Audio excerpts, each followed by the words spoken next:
Ika-6 na kabanata. Yamang kami mga katulong sa gawain ng Diyos.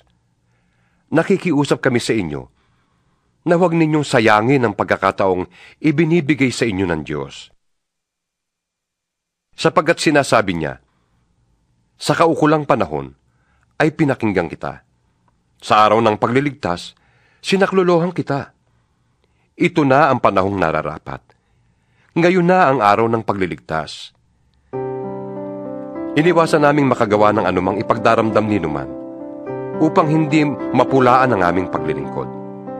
Sa halip, sinisikap namin sa lahat ng paraan na ipakilalang kami lingkod ng Diyos sa pamamagitan ng matyagang pagtitiis sa lahat ng uri ng kahirapan, kapighatian at mga kagipitan.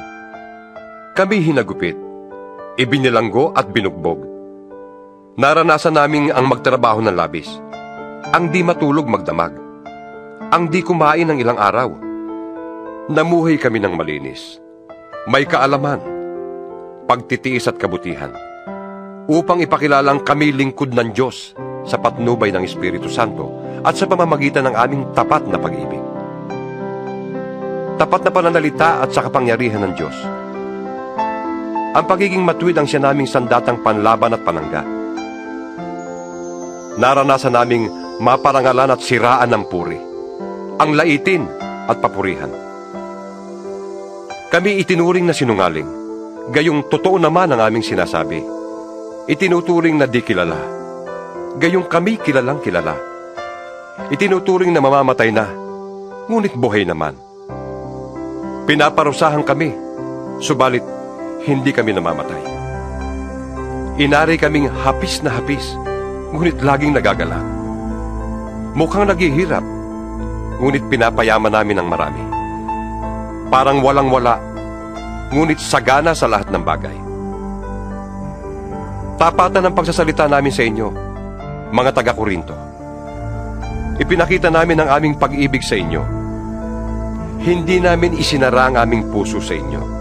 Kayo nagsara ng inyong puso sa amin. Ako'y nagsasalitang tulad ng isang ama, kaya buksan naman ninyo sa amin ang inyong puso, tulad ng ginagawa namin sa inyo. Huwag kayong makisama sa mga di sumasampalataya. Maaari bang magsama ang katwiran at ang kalikuan? O kaya'y ang liwanag at ang kadiliman? Maaari bang magkasundo si Kristo at si Belial? Ano ang kaugnayan ng sumasampalataya sa di sumasampalataya? O ng templo ng Diyos sa Diyos-Diyosan ng mga pagano? Tayo ang templo ng Diyos na buhay. Siya na rin ang may sabi, mananatili ako at mamumuhay sa piling nila.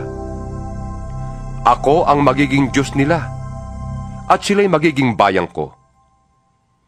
Kaya't lumayo kayo sa kanila.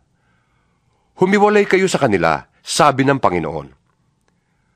Huwag kayong makisama sa anumang karumihan, at tatanggapin ko kayo. Ako ang magiging ama ninyo, at kayo'y magiging anak ko, sabi ng Panginoong makapangyarihan sa lahat.